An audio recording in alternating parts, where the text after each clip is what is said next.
So hello students, तो आज हम पढ़ेंगे एग्रीकल्चर के बारे में। Moving on, what is agriculture? Agriculture, this transformation from a plant to a finished product. Transformation, एक ट्रांसफॉर्मेशन होता है जो प्लांट से फिनिश्ड प्रोडक्ट बनाता है। Involves 3 type of economic activities. These are primary, secondary and tertiary. हमारा agriculture किस में आता है? प्राइमरी एक्टिविटी में। Primary activities include all those connected with extraction and production of natural resources. Primary activities जो हैं इसमें क्या होता है? Extraction and production of natural resources. Natural resources को निकालना, मतलब ये प्राइमरी एक्टिविटी है। कुछ भी चीज़ बनने के लिए एक प्राइमरी चीज़ है ये। अब प्राइमरी एक्टिविटीज़ में क्या क्या आता है? हमारा एग्रीकल्चर आता है, फिशिंग आता है, गैदरिंग आता है, और ये बहुत ही अच्छे एग्जांपल्स हैं प्राइमरी एक्टिविटीज़ के। ये मेन एग्जांपल्स हैं, that is agriculture, fishing and gathering.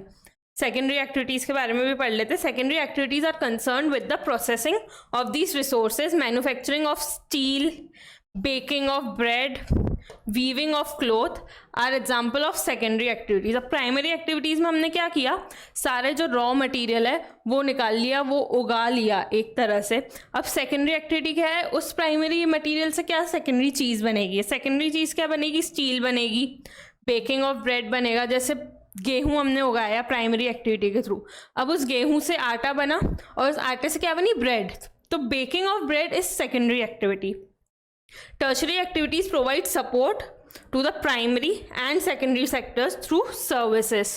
Tertiary sector जो है वो primary और secondary जो सेक्टर्स हैं उसको सर्विस प्रोवाइड करता है।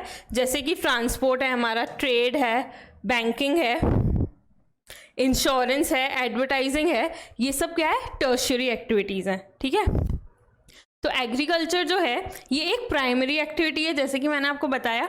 It includes growing crops, fruits, vegetable, flowers and rearing of life stock. Rearing of life stock क्या है? लाइफ स्टॉक हम उनको बोलते हैं, काउज हैं, भैंसें हैं, बुल्स हैं, जो भी हैं उनको चराना। रियरिंग इज कि उनको छोड़ देते हैं ना चरने के लिए, उनको चराना भी एक प्राइमरी एक्टिविटी है। क्रॉप्स हैं, फ्रूट्स है, वेजिटेबल, फ्लावर्स, इन सबको उगाना एग्रीकल्चर में आता है, प्राइमरी एक्टिविटी में आता है। In the world 50% of persons, पूरे वर्ल्ड में 50% जो लोग हैं ना वो एग्रीकल्चरल एक्टिविटीज़ में इंगेज्ड हैं। ठीक है, 2/3 of India's population is still dependent on agriculture.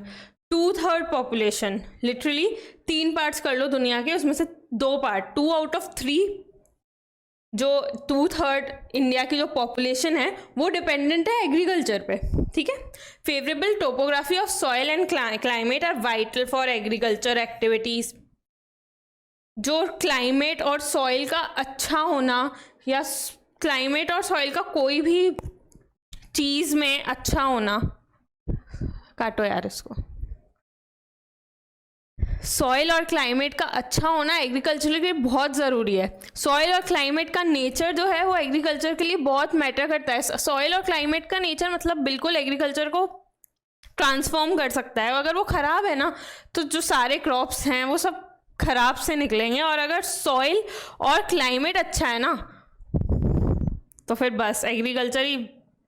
The land on which the crops are grown is known as arable land. मतलब जिस भी लैंड पे क्रॉप्स उग सकते हैं उसको हम क्या बोलते हैं? अरेबल लैंड बोलते हैं। ठीक है, फार्म्स इन रूरल एरिया, जैसे कि हम देख सकते हैं यहाँ पे। अब देखिए यहाँ पे ये जितने भी ग्रीन स्पॉट्स हैं ना, ये देखिए इधर क्या लिखा है? This is arable land.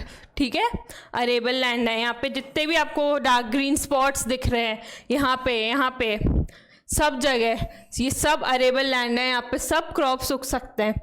ठीक है, तो जैसे कि देख सकते हैं पूरे वर्ल्ड में हमारा बहुत सारा अरेबल लैंड है। ठीक है, अब एग्रीकल्चर क्या है? The science and art of cultivation on the soil, raising crops and rearing life stock. It also called farming. Agriculture का दूसरा नाम क्या है? फार्मिंग है। कल्चर जो होते हैं, जैसे कि मैं पहले बताना चाहती हूँ, कल्चर जो होते हैं 4 टाइप के 5 टाइप के होते हैं, सॉरी। एग्रीकल्चर है, सेरीकल्चर है, पिस्की कल्चर है, ठीक है, विटिकल्चर है एंड हॉर्टिकल्चर है। तो एग्रीकल्चर के बारे में जैसे हमने पढ़ा, it is a science and art of cultivating of soil, raising crops and rearing life stocks, so it is also called farming. अब सेरिकल्चर में क्या आता है, commercial rearing of silk worms, it में supplement the income of the farmer. Sericulture जो होता है वो सिल्क वॉर्म्स का कमर्शियल रियरिंग होता है, और ये जो है ये फार्मर की इनकम को जो है और भी ज़्यादा सप्लीमेंट कर सकता है। ठीक है, पिस्कीकल्चर क्या है, ब्रीडिंग ऑफ फिश। पिस्कीकल्चर होता है फिश की ब्रीडिंग, वो भी specially constructed tanks and ponds में। इन फिशेस की ब्रीडिंग आप ऐसे ही कहीं भी नहीं कर सकते, specially constructed Pond's and tanks में ही सही से हो सकती है। ठीक है, विस्कीकल्चर क्या है, cultivation of grapes, particularly cultivation of grapes को हम विटिकल्चर बोलते हैं। अब हॉर्टिकल्चर क्या है, growing vegetables, flowers and fruits for commercial use. Commercial use के लिए जो हम वेजिटेबल, फ्लावर्स और फ्रूट्स उगाते हैं उसे हॉर्टिकल्चर कहते हैं। ठीक है, moving on, farm system. Agriculture और farming can be looked at as a system.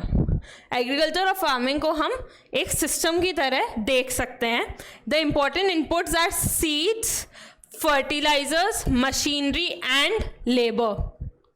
ये फिंगर टिप्स पे याद कर लो कि मेन जो है इंपॉर्टेंट इनपुट्स फार्मिंग के क्या क्या हैं। तो हमको क्या क्या मेन चीज़ें चाहिए फार्मिंग में, तो that is seeds, fertilisers, machinery and labour. ठीक है, some of the operation involves are ploughing, ये भी याद करना है, प्लगिंग है, सोइंग है, इरिगेशन है, वीडिंग है, हार्वेस्टिंग है। ये सब भी प्रोसेस होता है फार्मिंग का, बहुत बड़ा प्रोसेस होता है, बहुत सारी चीज़ें लगती है एग्रीकल्चर में। तो इन सब की भी काफ़ी इन्वॉल्वमेंट होती है, प्लगिंग की होती है, सोइंग की होती है, इरिगेशन की होती है, वीडिंग की होती है, हार्वेस्टिंग की होती है। ठीक है, the output from the system include crops. जो भी एग्रीकल्चर से हमको इन सारे इनपुट्स, इन सारी चीज़ें करने से हमको क्या इनपुट मिलता है, तो हमको क्रॉप्स मिलते हैं, वूल मिलता है, डेयरी मिलता है, पोल्ट्री प्रोडक्ट्स मिलते हैं, सब चीज़ें मिलती हैं।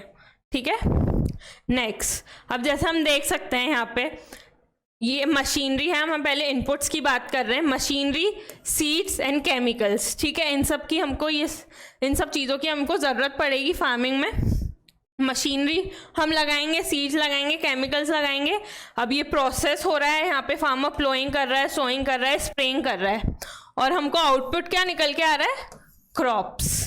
ठीक है, अब यहाँ पे देखो ह्यूमन इनपुट्स है, सनशाइन है, सॉइल है, टेम्परेचर है, स्लोप है।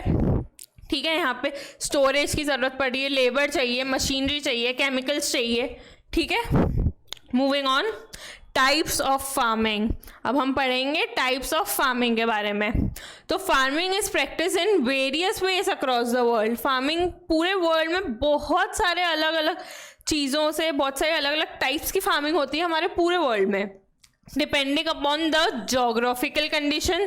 जोग्राफिकल कंडीशन के ऊपर डिपेंड करती है, एक तो डिमांड ऑफ प्रोड्यूस के ऊपर डिपेंड करती है, हमारे लेबर के ऊपर डिपेंड करती है, हमारे लेवल ऑफ टेक्नोलॉजी के ऊपर डिपेंड करती है। ठीक है, farming can be classified into two main types. Farming जो हमारी टू मेन टाइप्स में क्लासिफाई हो सकती है, that is subsistent farming and commercial farming. Subsistence and commercial, हम इन दोनों के बारे में पढ़ेंगे। सबसे पहले subsistent farming. This type of farming is practice to meet the needs of the farmer's family. ये जो टाइप की फार्मिंग होती है सब्सिस्टेंट फार्मिंग, ये फार्मिंग फार्मर्स जो होते हैं वो सिर्फ अपनी फैमिली की नीड्स को मीट करने के लिए ये फार्मिंग करते हैं। ये कहीं पे प्रोड्यूस, मतलब ये कहीं पे भेजते नहीं हैं, यहाँ से कुछ कमाते नहीं, सिर्फ अपनी फैमिली नीड्स के लिए, बेसिक नीड्स के लिए ये अपनी फार्मिंग करते हैं। ठीक है, traditionally low levels of technology. अब ऑब्वियसली अपनी फैमिली के लिए फार्मिंग कर रहा है तो बहुत ही लो लेवल ऑफ टेक्नोलॉजी लगाएगा, वो इतना पैसा क्यों लगाएगा। जो ट्रेडिशनल यूजेस होते हैं वो कर लेता है, टेक्नोलॉजी का यूज़ नहीं करेगा। एंड हाउस होल्ड लेबर, अपने बच्चों से काम करा लेगा, अपनी बीवी से सोइंग, प्लगिंग सब करवा लेगा, तो उसको ज़रूरत है भी नहीं, तो बहुत ही low level of technology use होता है और वो हाउस होल्ड लेबर अपना यूज़ कर लेता है। उसको थोड़ा सा तो उगाना है सब अपनी फैमिली की नीड्स के लिए। ठीक है, और use to produce on small output, मतलब बहुत ही स्मॉल आउटपुट आप लगाओगे, उसमें ही उसका पूरी जो है नीड हो जा रही है पूरी। Subsistence farming can be further classified as intensive subsistence and permissive subsistence. इसके भी हम दो सब्सिस्टेंस फार्मिंग भी जो है दो पार्ट्स में क्लासिफाई हो सकती है, that is intensive and primitive. ठीक है, मूविंग ऑन। कमर्शियल फार्मिंग क्या है? The commercial farming crops are grown and animals are reared for sale in market. Commercial farming के क्रॉप्स जब उगते हैं, जो उगाते हैं, and animals are reared for sale in market, मतलब एनिमल्स क्रॉप जो भी मतलब ये लोग उगाते हैं ना और एनिमल्स को चराते हैं, जो भी उनका प्रोड्यूस निकलता है, जो भी उनका इनपुट निकलता है, वो सब ये मार्केट में सेल करने के लिए करते हैं। हमारा सब्सिस्टेंस क्या था? फार्मर सिर्फ अपने फैमिली के लिए प्रोड्यूस कर रहा था, बट कमर्शियल फार्मिंग में हमारा क्या है? फार्मर जो है वो जो भी कर रहा है सब मार्केट में सेल करने के लिए प्रोड्यूस कर रहा है। ठीक है। The area cultivated and amount of capital used is large. जैसे वो कितना स्मॉल आउटपुट, बहुत ही low level of technology use कर रहा था सब्सिस्टेंस फार्मिंग में, इधर the area of cultivated and the amount of capital used in the farming is very large. ठीक है। most of the work is done by machines. Obviously ज़्यादा अगर हम एरिया में फार्मिंग कर रहे हैं, ज़्यादा हमारा कैपिटल लग रहा है, तो मोस्ट जो सबसे ज़्यादा वर्क है वो मशीनरी करती है। Commercial farming includes commercial grain farming, mixed farming and plantation agriculture. ठीक है, मूविंग ऑन। Mix farming. अब मिक्स फार्मिंग क्या है? Mix farming is the land use for growing food and fodder crops and rearing life stock. Mix farming में एक ही land पे ना लोग अलग अलग वेजिटेबल्स, फ्रूट्स, फ्लावर्स एक साथ सब उगा लेते हैं, मिक्स फार्मिंग कर लेते हैं। जैसे कि हमने देखा है फूड एंड फॉर्डर क्रॉप्स एक साथ उगा लेते हैं। रियरिंग, लाइफ स्टॉक की रियरिंग भी वो उसी लैंड पे कर लेते हैं, मतलब एक लैंड पे वो सब मिक्स फार्मिंग कर रहे हैं। ठीक है। It is practice in Europe, eastern USA, Argentina, south east Australia, New Zealand and south Africa. ठीक है। प्लांटेशंस के बारे में पढ़ेंगे अब हम। Plantations are a type of commercial farming where single crop of tea, coffee, sugar cane, cashew, rubber, banana and cotton are grown. मतलब plantation एक ये है, एक कमर्शियल फार्मिंग का ही टाइप है ये, जिसमें सिर्फ सिंगल क्रॉप उगाते हैं इन सब का, tea, coffee, sugar cane, cashew, rubber, banana, cotton, इन सब का सिंगल क्रॉप ही डालते हैं। Large amount of labour and capital are required. इसमें हमको लार्ज अमाउंट चाहिए, कैपिटल एंड लेबर का, दोनों हमको चाहिए लार्ज अमाउंट में। The produce may be processed on the farm itself और इन नियर बाय फैक्ट्री। जो प्रोड्यूस जो निकलता है इन सब का, वो हो सकता है फार्म में भी प्रोसेस हो जाए, हो सकता है कि आसपास की फैक्ट्रीज में भी वो करवा ले। ठीक है। The development of transport network is दस एसेंशियल फॉर सच फार्मिंग। मतलब ट्रांसपोर्ट नेटवर्क का होना प्लांटेशन के लिए बहुत ज़्यादा ज़रूरी है। ठीक है।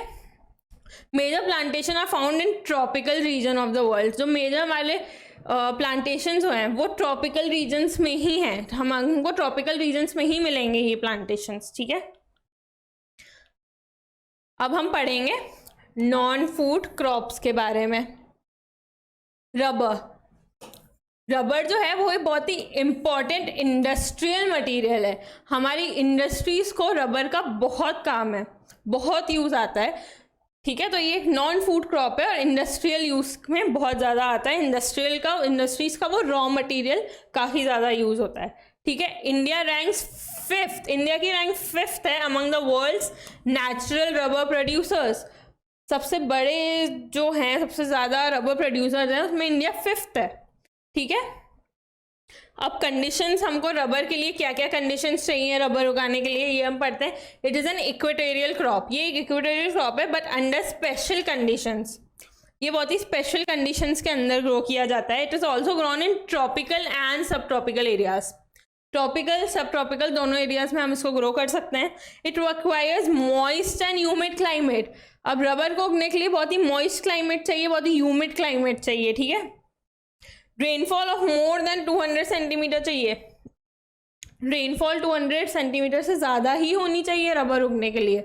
बहुत ही, जैसे कि हमने इसको पढ़ा कि बहुत ही स्पेशल जो है, बहुत ही स्पेशल कंडीशंस के अंदर रबर उगता है। ठीक है। Temperature should be above 25 degree Celsius, temperature 25 degree Celsius से अबव ही होना चाहिए। ठीक है। एरियाज ऑफ कल्टिवेशन देखते हैं हम रबर का। It is mainly grown in Kerala, Tamil Nadu, Karnataka, Andaman and Nicobar islands and Garo hills of Meghalaya. इन सब जगहों पे जो है रबर उगाया जाता है, उग जाता है। ये वो स्पेशल जगह हैं जहाँ पे रबर उग सकता है। ये वो जगह हैं जहाँ पे टेम्परेचर अबव 25 डिग्री सेल्सियस होता है। ये वो जगह हैं जहाँ पे रेनफॉल मोर देन 200 सेंटीमीटर होती है। ठीक है। अब हम पढ़ेंगे फाइबर क्रॉप्स के बारे में। ठीक है। कॉटन, कॉटन एक फाइबर क्रॉप है और जो इंडिया जो है ये कॉटन का सबसे बड़ा ओरिजिनल होम माना जाता है। मतलब कॉटन जो प्रोड्यूस होना स्टार्ट हुआ था वो इंडिया में ही हुआ था, तो इंडिया को जो है कॉटन का ओरिजिनल होम माना जाता है। Cotton is one of the main raw materials for cotton textile industry. Cotton textile industries कितनी सारी हैं और कॉटन टेक्सटाइल इंडस्ट्रीज का ऑब्वियसली मेन जो रॉ मटेरियल है वो कॉटन है। ठीक है। India is the third largest producer of cotton in the world. India जो है थर्ड लार्जेस्ट प्रोड्यूसर है कॉटन का पूरे वर्ल्ड में। अब हम पढ़ेंगे conditions required for the crop. ठीक है। Cotton grows well in dryer parts of the black cotton soil of the Deccan plateau. Deccan plateau का जो ब्लैक कॉटन सॉइल है और उसके भी बहुत ही ड्रायर पार्ट्स में जो है कॉटन उगता है। ठीक है। इट रिक्वायर्स हाई टेम्परेचर, इसको हाई टेम्परेचर चाहिए, इसको लाइट रेनफॉल चाहिए। जैसे उस वाले में हमको मोर देन 200 सेंटीमीटर रेनफॉल चाहिए थी, इसमें हमको लाइट रेनफॉल चाहिए और irrigation of 210 frost free days and bright sunshine for its growth. ठीक है। It is a kharif crop and requires 6 to 8 months to mature. इसको 6 to 8 months लगते हैं मैच्योर होने में कॉटन के क्रॉप को। ठीक है। अब एरियाज ऑफ कल्टिवेशन हम इसके भी पढ़ लेते हैं। एरियाज ऑफ कल्टिवेशन इसके क्या हैं? महाराष्ट्र है, गुजरात है, मध्य प्रदेश है, कर्नाटका है, आंध्र प्रदेश है, तमिलनाडु है, उत्तर प्रदेश है हमारा इसका कॉटन का। ठीक है। Moving on, jute. जूट भी एक फाइबर प्लांट है। ठीक है। It is known as the golden fibre plant. Jute को हम गोल्डन फाइबर प्लांट बोलते हैं, याद रखना। It is use in making gunny bags, mats, ropes, yarn, carpets and other artefacts. Golden fibre जो है हमारा जूट वो बहुत सारी चीज़ें बनाने में लगता है, जैसे कि गनी बैग्स हैं, मैट्स हैं, रोप्स है, यार्न है, कारपेट्स है और भी other artefacts. Due to its high cost, इसकी जूट की अब गोल्डन फाइबर बोलते हैं। अब गोल्ड की रेट तो बहुत ज़्यादा है तो अब गोल्डन फाइबर भी ऑब्वियसली महंगा होगा। तो due to its high cost it is losing the market. मतलब ये मार्केट लूज कर रहा है, इसको दूसरी चीज़ें रिप्लेस कर रही हैं। अब चीज़ें क्या रिप्लेस कर रही हैं? जैसे कि सिंथेटिक फाइबर है, पैकिंग मटेरियल है, पर्टिकुलरली नायलॉन जो है जूट को रिप्लेस कर रहा है ना। Condition required for the crops, jute grows well on the well drain fertile soils. Jute को उगने के लिए वेल ड्रेन फर्टाइल सॉइल चाहिए in the flood plains where the soils are renewed every year. Flood plain में क्या है? Soils जो हैं हर ईयर रिन्यू होते हैं, तो जूट को वो स्पेशल कंडीशंस चाहिए, वो फ्लड प्लेन्स चाहिए, उसको वेल ड्रेन फर्टाइल सॉइल चाहिए जो कि हर ईयर रिन्यू होता है।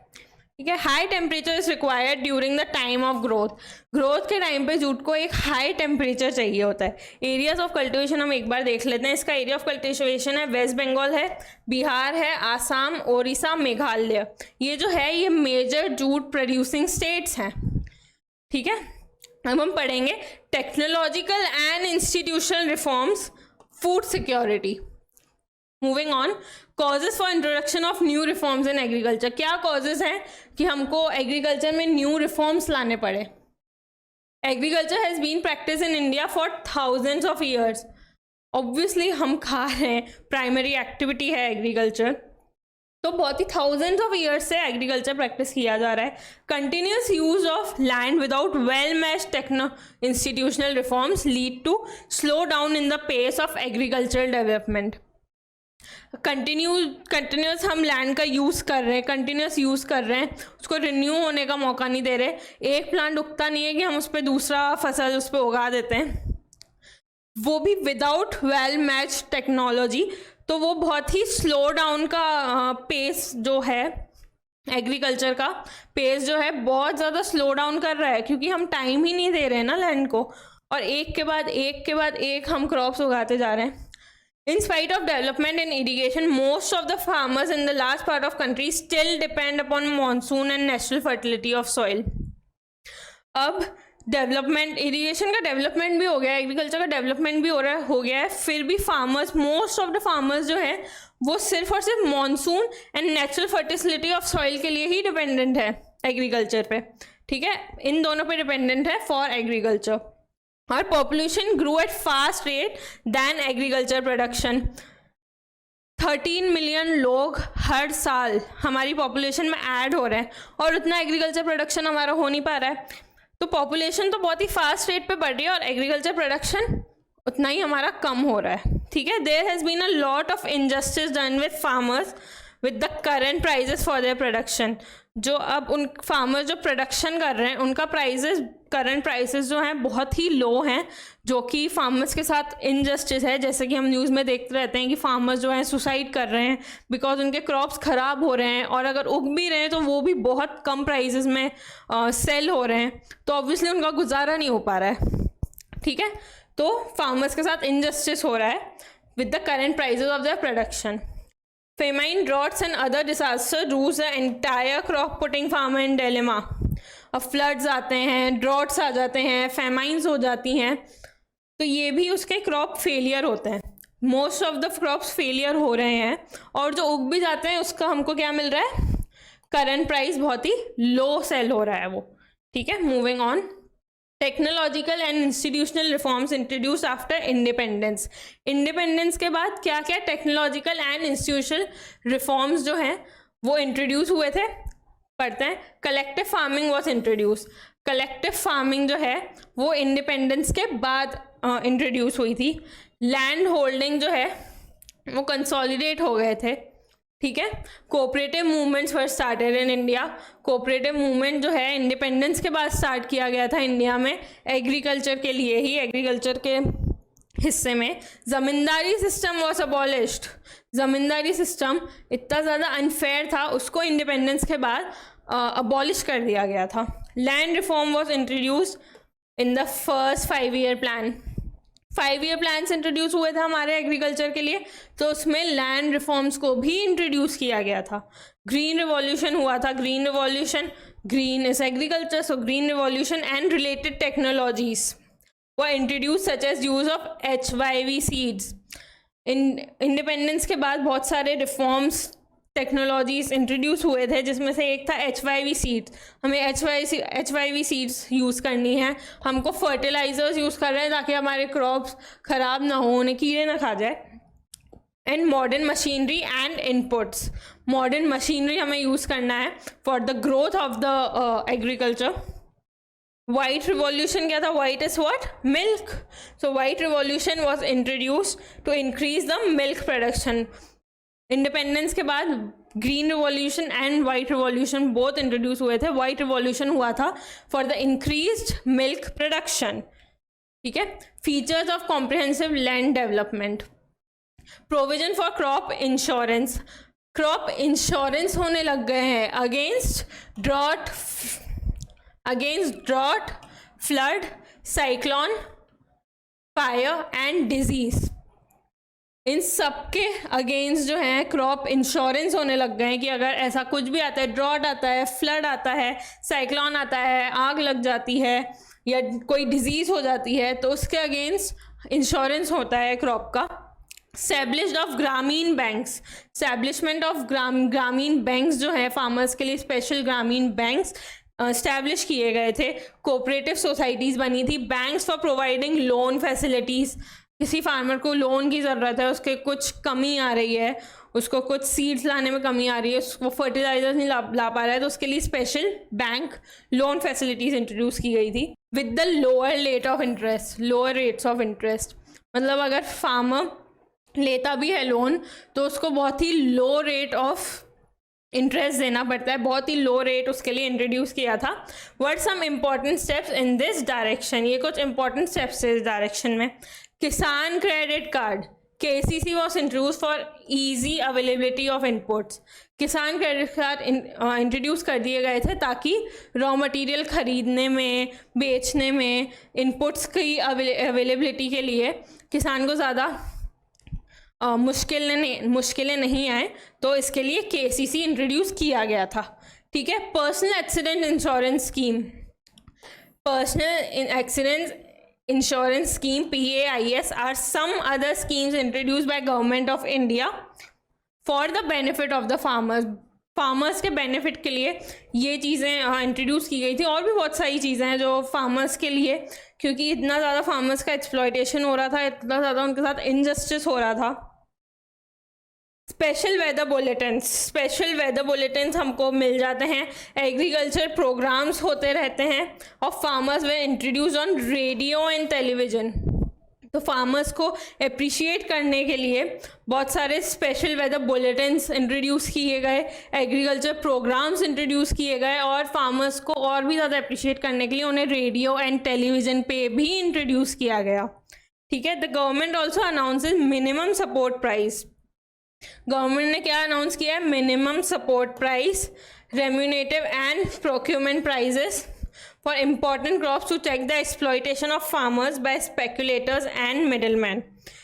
गवर्नमेंट ने ऐसे लोग रख लिए थे जो देखते थे कि यार फार्मर्स का कहीं एक्सप्लॉयटेशन तो नहीं हो रहा। अगर उनको दिख जाता था कि फार्मर्स का एक्सप्लॉयटेशन हो रहा है, वो ट्रैकिंग करते थे, तो वो फार्मर्स का एक्सप्लॉयटेशन होने से बचाना चाह रहे थे। गवर्नमेंट ऐसे बहुत सारे मेजर्स ले रही थी ताकि ये जो फार्मर्स की सुसाइड्स हैं वो रुकें, एग्रीकल्चर में हमारी ग्रोथ हो, क्योंकि पॉपुलेशन बढ़ रही है और एग्रीकल्चर कम हो रहा है। ठीक है। तो इसी के साथ हमारा आज दी एंड है इस टॉपिक का, एग्रीकल्चर का। अगर आपको कोई भी क्वेरीज हैं इस चैप्टर में, then you can tell me in comments. Also आप और भी ज़्यादा टॉपिक्स लिख सकते हैं हमारे कमेंट सेक्शन में, जिस पे आपको वीडियोस चाहिए, और उस पर मैं आपकी वीडियोस लेके आऊँगी। सो इस चैनल को ज़्यादा से ज़्यादा सब्सक्राइब करो, लाइक करो, एंड गुड लक।